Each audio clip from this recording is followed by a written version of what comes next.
Nito lang August 14, 2025, ipinag-utos ng Bangko Sentral ng Pilipinas o BSP na i-unlink o tanggalin ang mga online games sa loob ng mga e-wallet.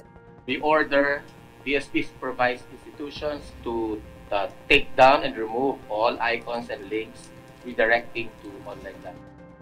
Libo-libong mga pamilya ang sinisira na ng online sugal. Pero para kay Karen, hindi niya tunay na pangalan at aminadong lulong sa online gambling. Hindi raw sapat ang pag-unlink lang ng mga online games sa mga e-wallet dahil sa mismong website ng mga online game. Pwede ring i-link ang e-wallet para makapaglaro.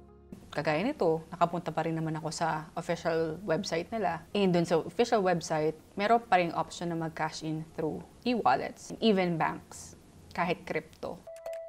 2022 na magsimula raw malulong sa online game si Karen.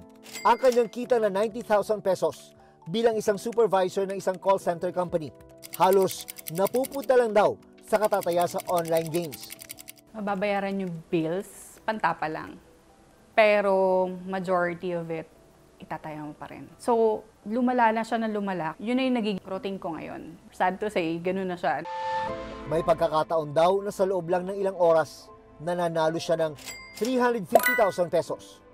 After ng 350 na yung 230 by far. Tapos itong recently, siguro yung 160 noong April. And then 2 weeks ago, 115,000. Pero ang napanalulang jackpot, natalo at naglaho ring parang bula.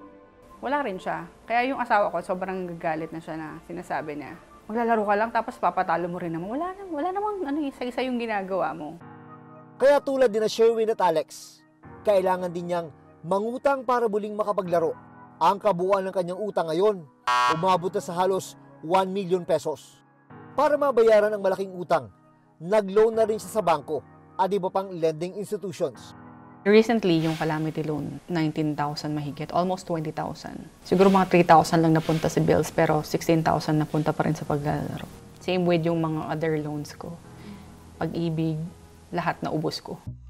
Para sa isang eksperto, maraming dahilan kung bakit nalululong sa sugal ang marami. Ang tao is pleasure-driven. Nag-e-enjoy tayo kapag may bagay na nakakatuwa sa ating mga ginagawa. When you combine pleasure with something that is socially valuable, which is money, all the more ngayon na nadodoble. Kumbaga, lalong tumataas yung inherent need to have it. Sa bansa natin, maraming tao ang mahirap. So therefore, nakikita nila ang sugal sa isang paraan ng mabilis na pag-asenso at pag-accumulate ng pera. Sabi ng PAGCOR, mula March 2024, itinigil na nila ang pagtanggap at pagbibigay ng lisensya para sa mga nag-a-apply na gustong mag-operate ng online gambling. Meron pong moratorium, hindi po tayo naglilisensya sa pangkasalukuyan. 72 ang something like that, ang pangkasalukuyan licensees. Pero sa kabila ng paghihigpit, nagsulputan ng mga iligal na operasyon ng online gambling sa bansa. Sa datos pa rin ng PAGCOR, nasa halos 12,000 ang mga illegal online gambling sites sa bansa. Pero 3,000 dito ang aktibo at nag-ooperate pa rin kahit walang lisensya mula sa PAGCOR. Bagay na inamin din ng PAGCOR. Habang sinasara itong mga to, nakapagbubukas muli sa ibang pangalan o sa mga karagdagan lamang. Dito ka. Doon. Nito lang August 19, sinalakay ng Philippine National Police Criminal Investigation and Detection Group o PNP-CIDG ang isang illegal gaming hub sa Makati City. Tumambad sa mga otoridad ang mahigit 80 computers, monitors at mga SIM card na ginagamit umano sa illegal na operasyon.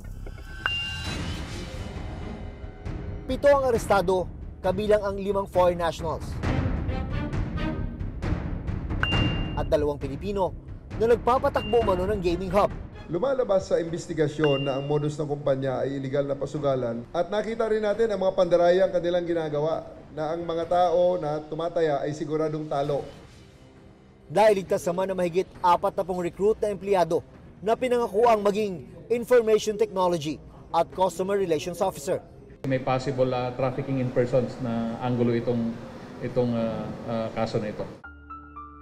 Sinampahan na ang mga arestado ng illegal gambling kaugnay ng Cybercrime Prevention Act at Access Device Act. Sa isinagawang public hearing ng Kamara tungkol sa proposed 2026 budget ng PAGCOR nito lang August 20, sinabi ng PAGCOR na mahigit 112 billion pesos ang kinita nila noong 2024. 55 billion pesos dito ay nagmula sa online gambling. In 2024 pa lang po yun. Ang nakikita ko pong... At ngayon pong 2025, tinitingnan ko po another growth of mga 20 to 25%. Dagdag pa ng PAGCOR, hindi pa man natatapos ang 2025, umabot na ng mahigit 116 billion pesos ang kabuuang kita ng ahensya. Lumaki po ang kita na nagmumula sa online gaming. 60% na po ng kabuuang kita ng PAGCOR ay nagmumula na po sa online gaming.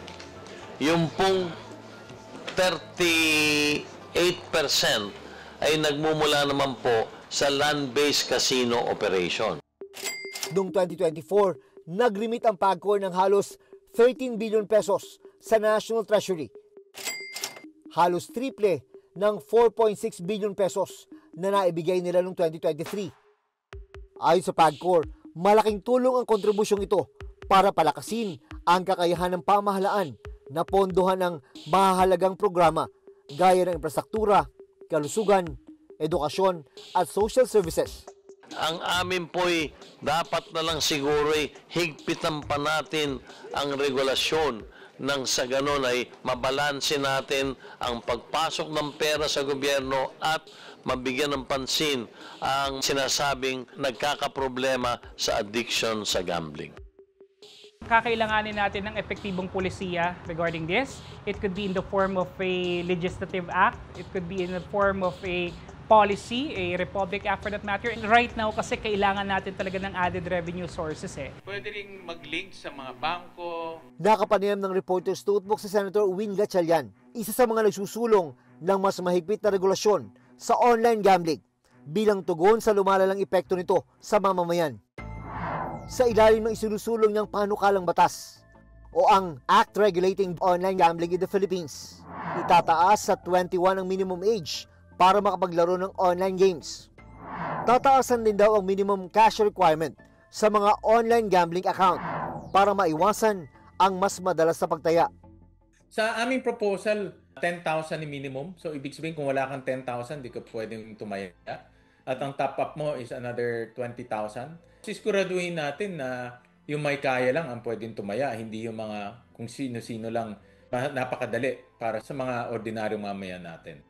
Ipagbabawal na rin ang paggamit ng online banks at e-wallets para sa mga transaksyon sa pagsusugal.